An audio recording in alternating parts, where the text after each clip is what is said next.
Broadway's My Beat. From Times Square to Columbus Circle, the gaudiest, the most violent, the lonesomest mile in the world.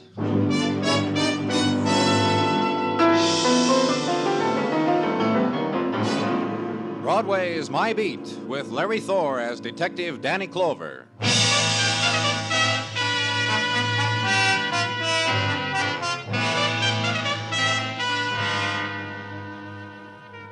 When it's September and the summer sighs away, Broadway is festooned with the colors of fall. The pastels of the cotton dresses mix sadly with the brown and gray of the flannel. And here and there, Broadway's shapely foliage turns to plaid. It's the time of the quickened step and the crumpled travel folder and coney-dyed beaver. And the September song is a deep-throated sound, the mob voice, the hay fever, and the oysters being torn from the half-shell. Another season, kid. One more 3-month span to get where you're going.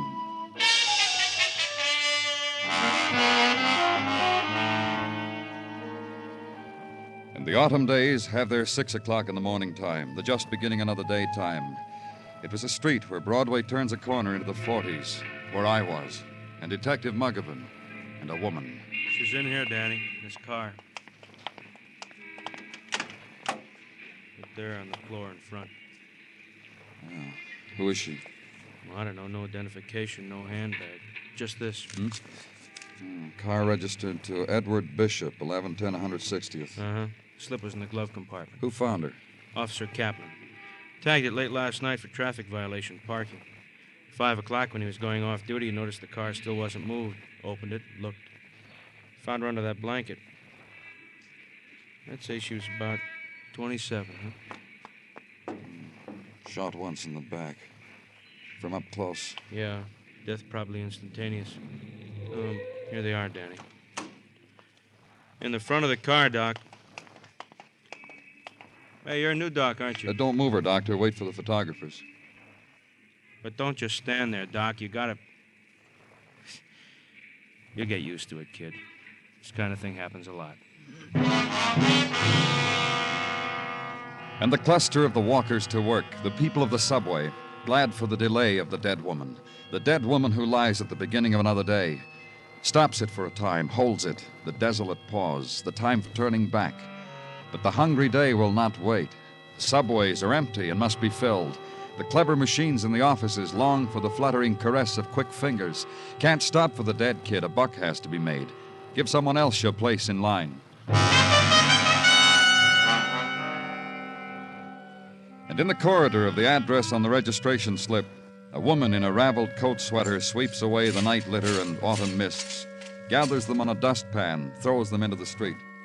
You ask for Edward Bishop, and she shrugs you to a scarred door at the end of the hall, watches you as you knock, waits with you for the door to open. You're an early bird, mister. Police. Huh? Oh, my. The woman drops her broom, scurries away to tell her friends and neighbors. Early bird out to catch a worm, huh, mister? Not me, not for something I've done. I never do anything bad. You, Edward Bishop? Oh, not me. Mr. Bishop's my roomie. He gone and done something naughty? Come in, mister, and tell me all about it. Where is he? Oh, out frying his nightly kettle of fish, I presume. His bed ain't been slept in. No? Huh? Oh, my, that hollow you see in the bedclothes is where I tried it. I'm an experimenter. Long as he wasn't in it, I thought my roomie's bed might be better than my own. It wasn't. Mr. Bishop's gone and done something naughty, huh? Do you know where he is? I want to tell you something about Mr. Bishop, my roomie. He's a tight-lipped man. Rock face, I call him when he ain't looking. That's because he never whispers a secret to me or shares a Coke when I offer him part of mine. He just lets me dab his hanky with cologne sometimes when he's going out for a heavy evening. He had a lot of them, evenings like that? Well, for a man who has to shave twice a day, he has more than his share. You wouldn't know with whom? Oh, I might. But first you tell me what my roomie did to you. Maybe you'd find it cozier down at headquarters. Maybe that Japanese kimono you wear makes it... You're getting rough. Hello there, mister. I'll tell you what I know, then you tell me what you know, huh? My roomie's been squiring a lady by the name of Anna Compton. You know her? Oh, just to talk to on the phone. A lovely voice. Haunts you. When'd you talk to her last? Oh, 2 or 3 days ago. I'll tell you just how it was. She kept calling here evenings, asking my roomie to call her back. Just leave her name, Anna Compton. My roomie squiring a married lady. Bishop never shared anything with you, and still I'll tell you about that, too. Her haunting voice made me nervous. I told you I'm an experimenter. So one day I sat down with the phone book and called every Compton there is. Then a man answered and said his wife Anna wasn't home. Who was calling? Of course, I hung up. Then you know her address. In the New Rochelle phone book for everyone's eyes to see. Now it's your turn. What did Mr. Bishop do? A woman was found murdered in his car. My, oh, my. That's as naughty as you can get, ain't it? Mr. Blackburn said that. Then Mr. Blackburn reached over to my lapel, pinched off a piece hanging from the buttonhole, and dangled it accusingly under my nose. This is the way I left Mr. Blackburn. Then back to headquarters, issue an all-points bulletin for Edward Bishop. Then down one flight to the photo lab, be handed a picture. Tuck it in the black notebook where you've jotted the name of Leo Compton and his address in New Rochelle. Then the ride there to the community where the houses have the built-in attitude that violent death never visits here. In the next street, maybe it happens, or to a friend of a friend, but it never happens here. Anna? Anna, is that you? Lost your key? Anna, where have you been? Is your name Compton? Leo Compton, that's right. I'm from the police. My name is Danny Clover. Oh, yeah? Mind if I come in? Well, I guess so. All right. Oh, wait a minute. Wait a minute there. Yeah? Police? Mr. Compton. It's about Anna. It's about Anna, isn't it? What's happened to her? Listen to me, Mr. All Compton. right, I'm listening. Is Anna your wife? Yes. This woman, this picture I have here. Yes, that's Anna, yeah. How did you get that? How'd you get Anna's picture? I wish I knew some way to say this. Anna's dead. We found her this morning. She'd been shot. Oh. Her body's at the morgue. Anna. I've got to ask you. I know. She didn't come home last night, Mr. Compton. No, you're wrong. She came home. Anna came home to me. It was my fault, really. I sent her away. I told her I didn't care. And the things I said to her, the names. Suppose the last words you ever said to your wife were names like that. What happened last night, Mr. Compton? Well, she came home. It was about 7 yesterday evening. And she had the bracelet on. She was wearing a bracelet when we found her. She had the bracelet on, and I asked her where she got such an expensive bracelet to wear. And she said she got a bargain. A bargain. What do you mean? From her boyfriend. Oh, she told me. Anna told me, all right. And listen, you know what I did? I called him up. I'm not narrow-minded. Things can happen. Just because it's your wife doesn't mean it can't happen. I called her boyfriend up, and I told him to come over. I'd pay him for the bracelet. Did he come over? Oh, he came over. Anna was stunned, all right. And I wrote a check for the bracelet, $200. Don't you think Anna wasn't stunned? Mr. Compton. But you know what she did? She left with him anyhow. Bracelet, check, she, and him. And that's when I set What was the those man's up. name? Bishop, Edward Bishop. He's an auctioneer for the Hunter Galleries. Oh, there's something else. Yes? I'll call for Anna. I'll take her out of that place where she is.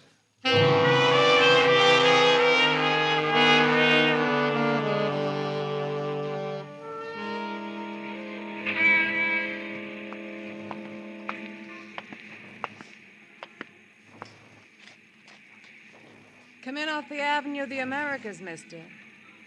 Behind these dirty shop windows, there are bargains. Edward Bishop work here? He did till he killed himself a woman, ran up a parking ticket. You know all that for sure. I know Eddie. He works for me. The pitchman to end all pitchmen.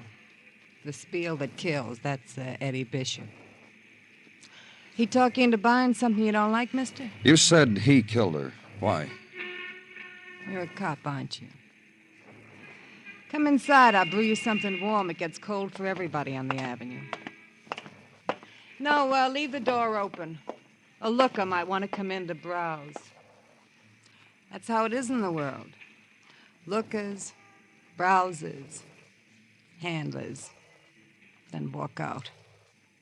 Just like my Eddie. You want a sip of the warm brew? Why did you say he killed her? It's in Eddie to do a thing like that. It's what's about him that fascinates a girl. That and the clever way he handles an auctioneer's hammer. I could show you a 3-time bruise. 3 times and you're sold on a man like Eddie. You read in the papers a woman is found dead in Bishop's car, and that makes you know he's a murderer. That and the way he spoke my name sometimes after we closed up the shop. Zoe, he'd say to me. Zoe killed a long day for me. You don't argue with a man like Eddie when he talks like that. You knew Mrs. Compton? When the summer began to fade, Eddie started talking to me about her. How she looked when she walked in one day to bid on an object of art. Then how she looked over a cocktail at a corner bar. And then how it was with the lights of Coney on her face and in Eddie's car on the long way to New Rochelle. All this my auctioneer told me. That's how I know the dead Mrs. Compton. I'm glad for her. You never saw her with him? It was last night.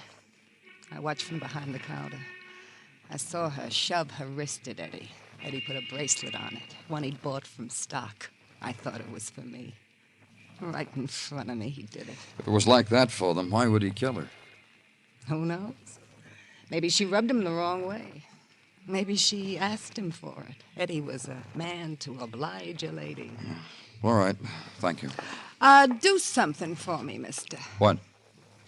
You find Eddie Bishop, give him my message. Tell him I want an invite to his execution. It's been a dull season. Danny, over here in the squad car.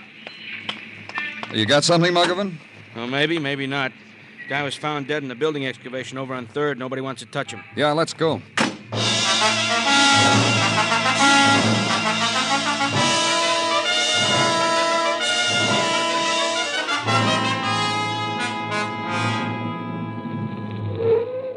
Drive down the ramp, Muggavan. Yeah.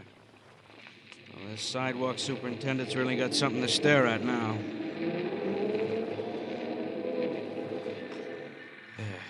Here. Hey, what happened, mister? Him and a scoop happened. Half hour ago, I decided to scratch this ground.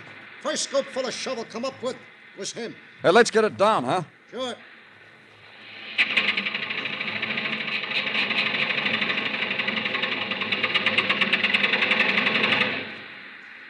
That okay? Yeah, real good.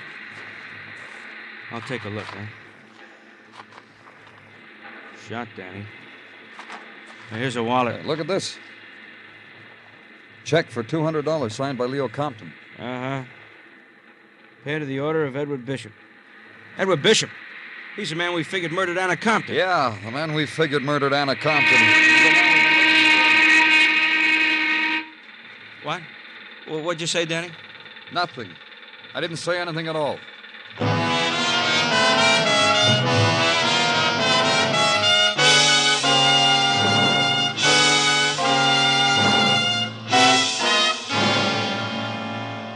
You are listening to Broadway Is My Beat, written by Morton Fine and David Friedkin, and starring Larry Thor as Detective Danny Clover. Singers Alan Dale and Sarah Vaughan will be Steve Allen's guests on Songs for Sale just a little later tonight. Once again, Steve will be playing host to 4 amateur songwriters and their unpublished songs, one of which will be chosen for nationwide hearing. For merriment and melody, here's Songs for Sale later tonight on most of these same CBS radio stations.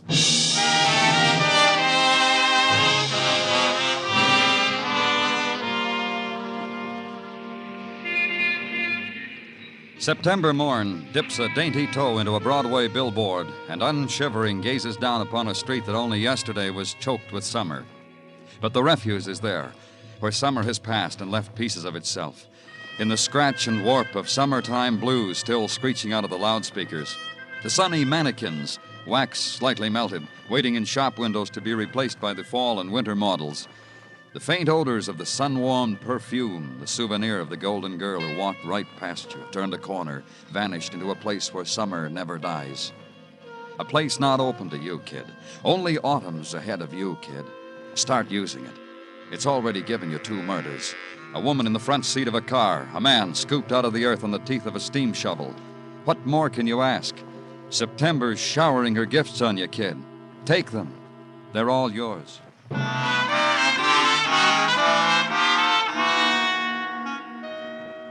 And at headquarters, Sergeant Tartaglia brings you your share of them. Holds them from you with a smile that shows he slept well last night. The accumulated datum's on the murders, Danny. In these papers, I teased before you. Have a good night, Gino? No complaints come to mind, Danny. The evening was a fulsome one.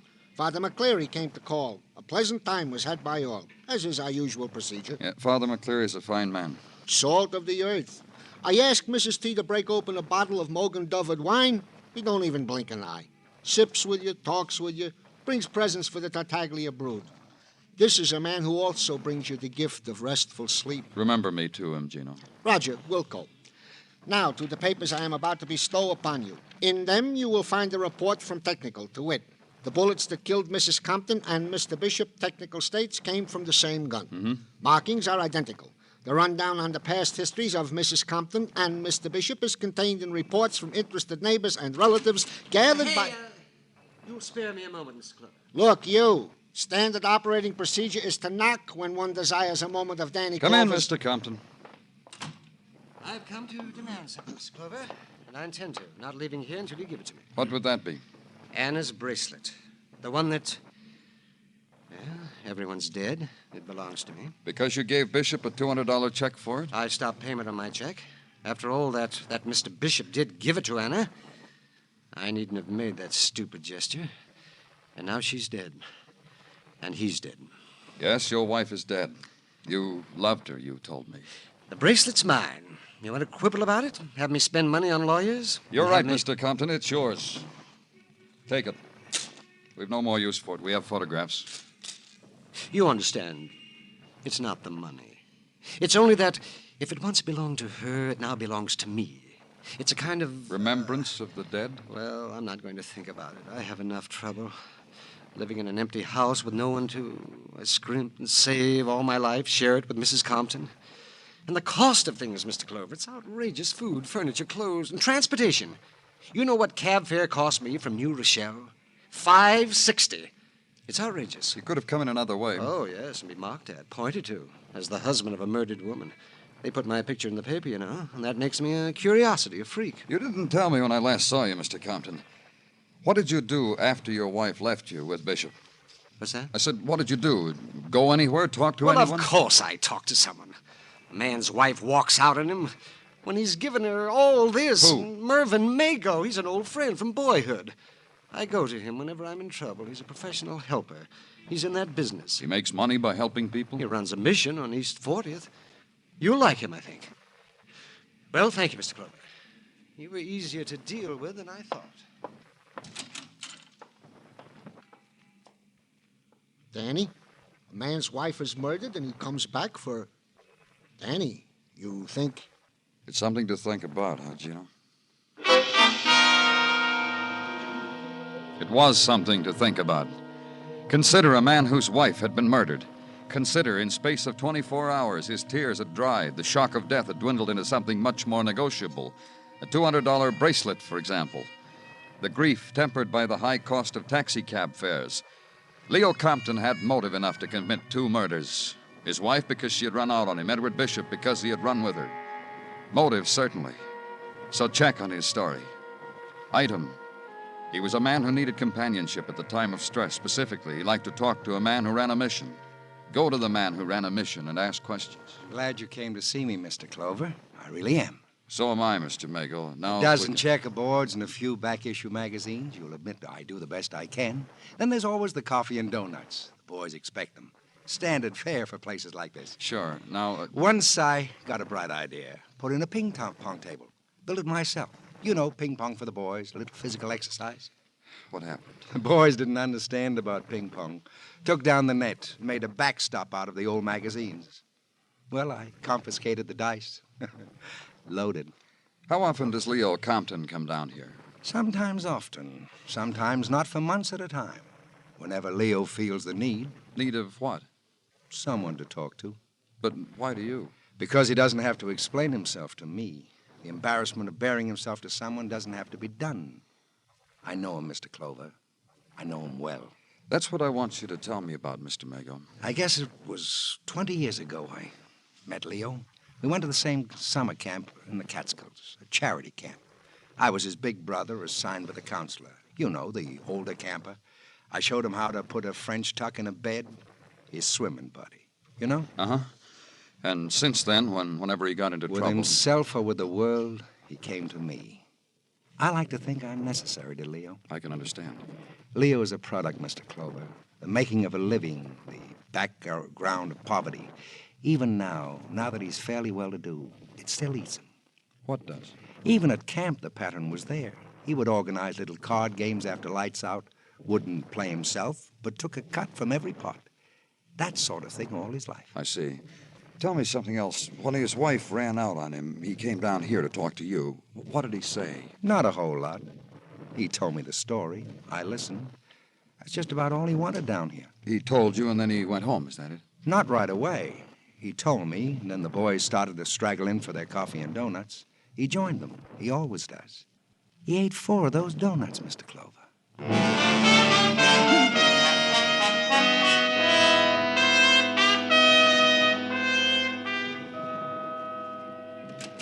See you for a minute, Danny. Oh, sure, Muggavan. What is it? I want you to talk to him, man. Come on, Mr. Scott. This is Mr. Scott, Danny. Mr. Scott, Lieutenant Clover. I do. Sit down, Mr. Scott. Sure, right there will be fine. Go ahead, Mr. Scott. Give the lieutenant the bracelet. Thank you. I thought it was the right thing to do, Lieutenant Clover. I saw the man's picture in the paper mixed up in a murder, and then that he should all of a sudden The come bracelet to me, Mrs. Compton come up was to me wearing. of all Yeah, I people, know. and out of the side of his mouth offer to Where did sell you me get this bracelet, Mr. Scott? I told you, didn't I? Oh, I'm sorry. Would you mind telling me again? Go ahead, Mr. Scott. Please do. Well, here I was walking toward the subway entrance on 59th Street, and he come up to me. Who did? The man whose picture was in the paper about his wife's being slain, that's who. Means Leo Compton. I mean Leo Compton. He plucked my sleeve. He offered to sell me this bracelet. He said he was making deliveries for a jewelry concern, and the bracelet was left over, and nobody seemed to know where it come from. Uh-huh. How much did you pay for it, Mr. Scott? Ridiculous price. He asked $5.60 for it, and that's what I give him. You might as well know, too, that he kept turning his face from me, but I certainly recognized him. That's why I've come here. Muggavan, write Mr. Scott a voucher for $5.60, and thank you very much, Mr. Scott.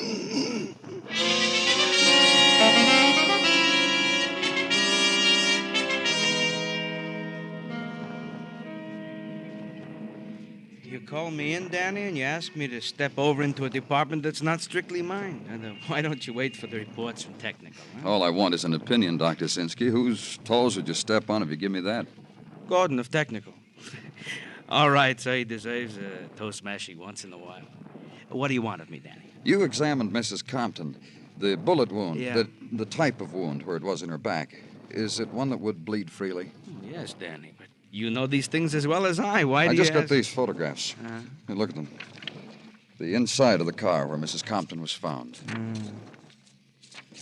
Mm-hmm. Well, Dr. Sinsky?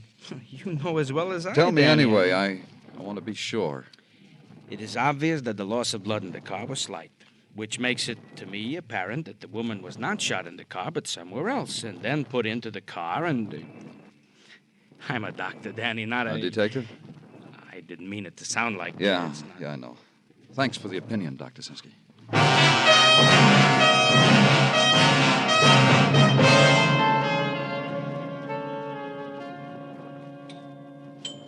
It's all around to the backyard.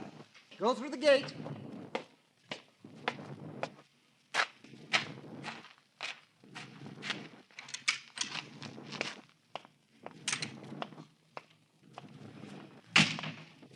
Well, I hope you appreciate me crating all this stuff for you. Why, it's you, Mr. Clover. Moving day, Mr. Compton? Huh? Oh, no. My wife's things. It's hard to live with. I see. Giving them away, huh? Well, not exactly. Selling them? I saw an ad in the paper where they buy merchandise like... Well, yes, I'm selling honest clothes. Why? How much are you getting for them? Why? I'm curious. Why? $5.60 for a bracelet worth $200. A man like you to do that strange. How do you know about the bracelet? The man you sold it to got scared. The bracelet was mine to sell. Why should he get scared? That's not the point, Mr. Compton. The point is why you should sell such a valuable bracelet for so little. You could have gotten more. I got what I wanted. Yeah, I guess you did. You broke even. Bishop gave your wife the bracelet, so legally it's yours. But you'd paid him for it. I told you that. You gave him the check so we'd find it on him. So your story of what happened the night of your wife's death would hold up. What's that? But with Bishop dead, and the bracelet legally yours anyhow, why should you be liable for the check? His estate would have the check cashed. Well, that's right, I did. I gave him a check for it. Stop payment on it, too. That's right. Why should I spend money I don't have to? Sure. You see what I mean, don't you? Sure. You know, you're a funny man, Mr. Compton. Well, I guess people say that about me. I don't care. You're so careful with money, and you're an honest man. But you couldn't stand having that bracelet around. It was a symbol of what your wife did to you. So you sold it for the cost of your cab fare, even all round. That's how much you know. I lost plenty. I lost my wife. You're a funny man. I told you my wife had a boyfriend, and I was ready to forgive her. She walked out on me anyhow.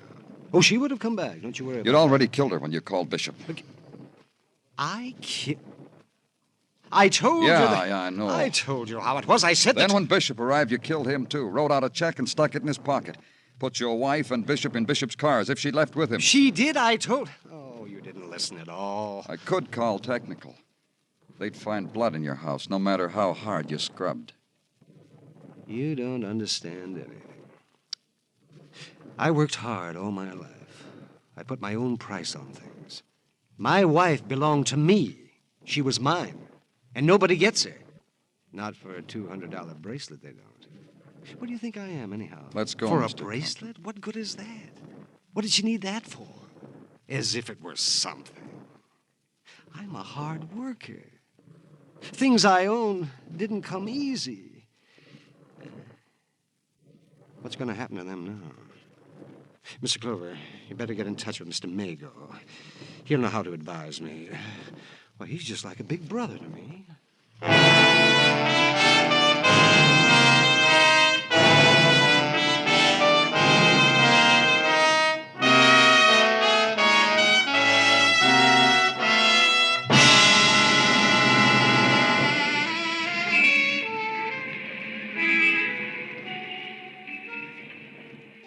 It's the journey to the end of all the other streets in the world, this Broadway. You turn a corner and you're there. Walk it slowly. Lean your heart against it. Shop for the kicks, the bargains, the heartbreak, until it all explodes in your face. It's Broadway, the gaudiest, the most violent, the lonesomest mile in the world. Broadway, my beat.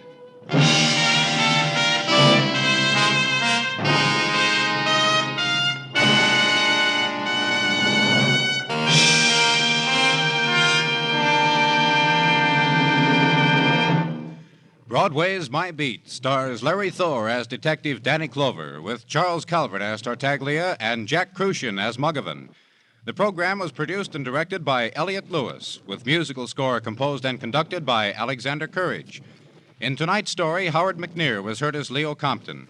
Featured in the cast were Billy Hallopp, Lou Krugman, Joe Forte, and Francis Cheney. Two styles of music, both tops in popularity, are heard every Sunday over most of these same CBS stations. Guy Lombardo's Sweetest Music This Side of Heaven is one. The other's the singing style of Mario Lanza, new vocal sensation of the airwaves. Enjoy Guy Lombardo and his Royal Canadians and the Mario Lanza Show tomorrow night. Stay tuned now for Sing It Again, which follows immediately over most of these same CBS stations. Bill Anders speaking. This is CBS, where you meet adventure with Charlie Wilde on Sundays on the Columbia Broadcasting System.